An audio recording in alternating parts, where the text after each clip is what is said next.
So what's up guys, this is your magnegosyo at magluto. Yan.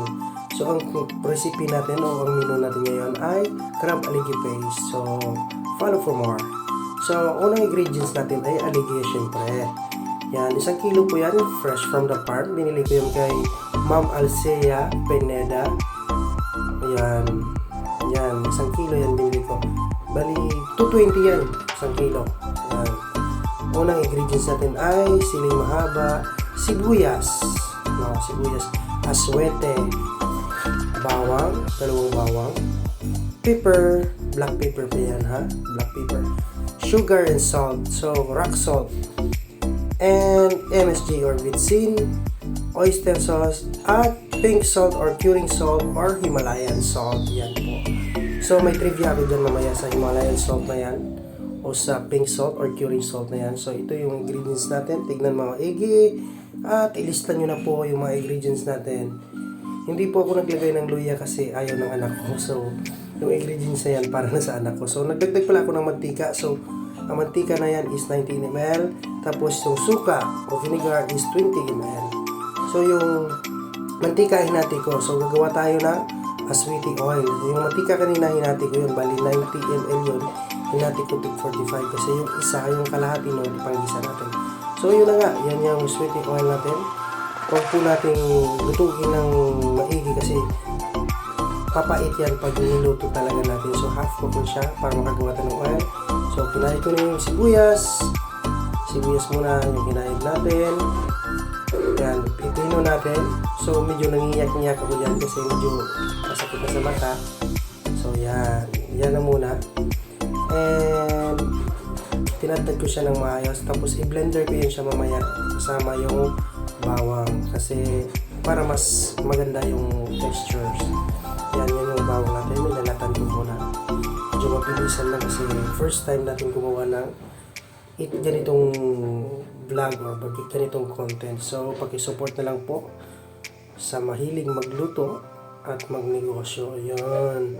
So yan, binabalatan ko yung sibuyas mano-mano kasi wala tayong gamit na pang madalian. So patient is the key or the virtue. Ika nga. Ayan. So yan, inano ko muna, dinurog ko muna konti, tapos sinama ko na siya, tapos may tricycle na dumaan, so pasensya na kayo, tapos i-blender natin para mas mag-eat, mas firm. So, tingnan natin. Saka ginagawa natin yung bawang o slant. Kasi yung hiwa natin para medyo maganda naman siya tignan. Okay? So, yan yung bawang. Medyo mahaba. Sorry. Ang siling mahaba. Yung mga ingredients natin. Potato butcher. So, simulan natin sa pagluluto ng aliggy. So, nilagyan ko muna ng konting tubig. Yung pakuluan muna natin yan para matanggal yung mga bakterya na nakalagay dyan. Yan din pala yung pinaglutuan ko ng aswiti oil. So, pakuluan muna natin. Alright, hintayin lang natin na tumuyo. Matanggal yung tubig. Tapos, maglagay tayo ng mantika. Yan yung kanina, no? 90 million. So, hinati ko siya. Nilagay ko muna konti kasi para dagdagan na lang natin pag kulang kasi pangit naman na sobrang oil yung nilagay natin. So, kaya nga, medyo kulang pa yung oil. So, dagdagan na lang natin konti mamaya, no? Alright. Follow po sa page natin at paki-like na rin yung video natin at paki-share na rin po para ganahan naman ako pag-upload. So, linagay ko na yung another mantika, no? Para medyo gumami naman yung mantika natin. So, yan, ilagay natin yung suka. So, lutuin din natin yung suka sa mantika para maluto natin yung suka ng maayos, no? Maganda kasi pag naluto natin yung suka. Ayan, nilagay ko na yung pepper, linagay ko na yung siling mahaba. So, yan na. Medyo i-half cook lang natin. Huwag natin na sobrang luto kasi para mas maganda siya yung lasa. Kasi pag half cook, kasi maglalagay pa tayo ng aliggy. So, yan. Ilagay natin yung alige. Ilagay natin yung alige. Patuloy lang natin ng maayos.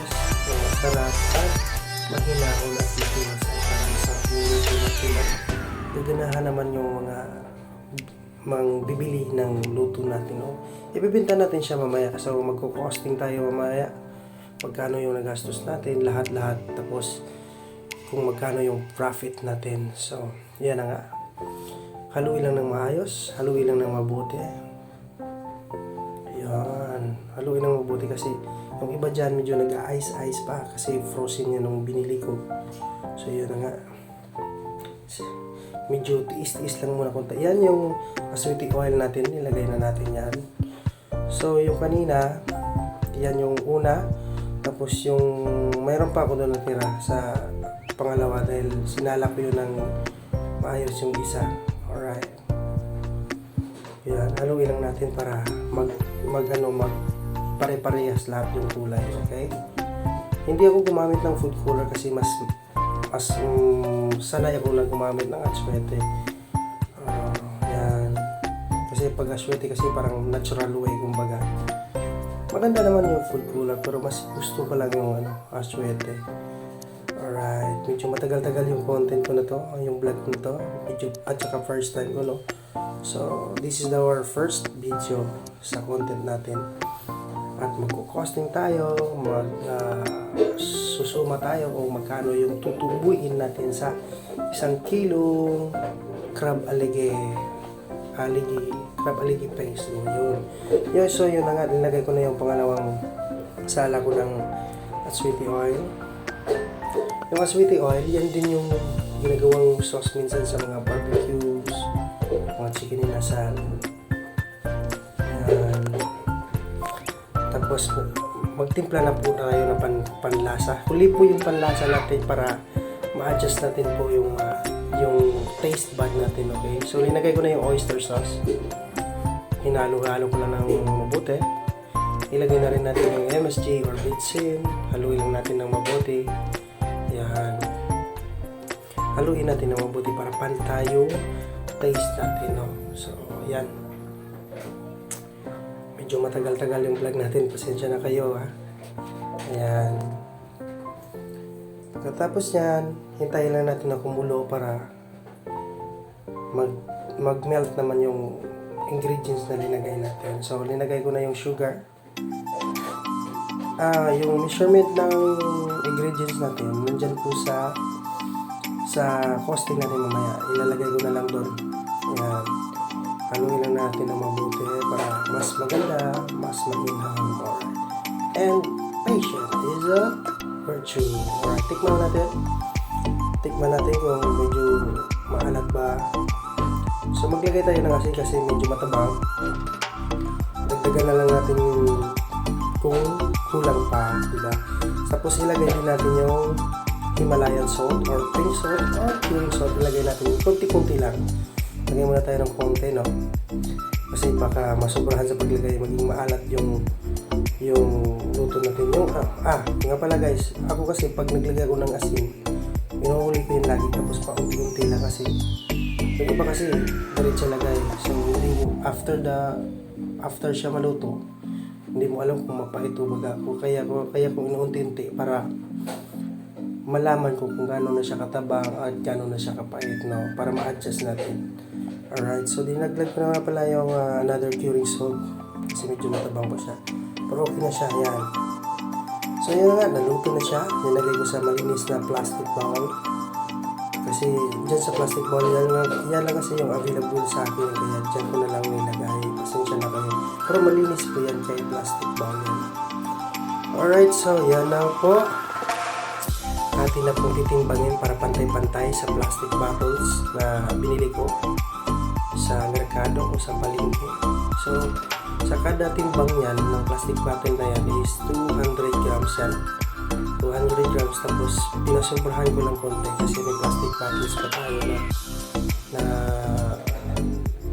including sa kilo, kumbaga. So, yan na nga, no. Bali, nagawa ko dyan, mga 6 bottles yan. 6 bottles yan lahat nagawa ko. Pero, 200 grams.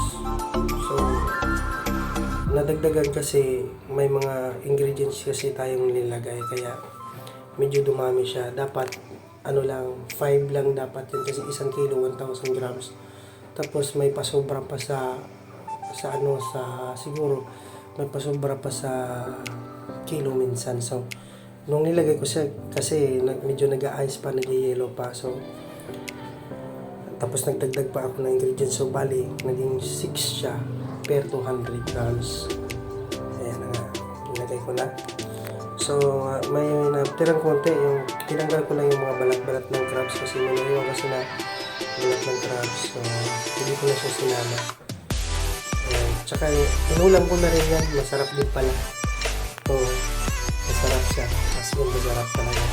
Nakadalawang tingnan. So linisan na natin yung cup para mas maganda tignan sa mga customer natin. Ayan, linisan natin yung lapis. Alright. Masarap din pala yung crab algae pag wala kang high blood.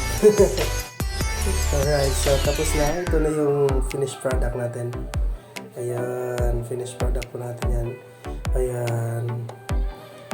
Yan yung finished product natin. So, masarap siya tignan, pero masarap talaga. At ito po yung timbang natin, 202, minsan 205. Ayan. Yan, 6 bottles siya. Ayan. Maganda siya tignan, no? So, ito po yung costing natin. 1 kilong algae crab, 95 ml of cooking oil.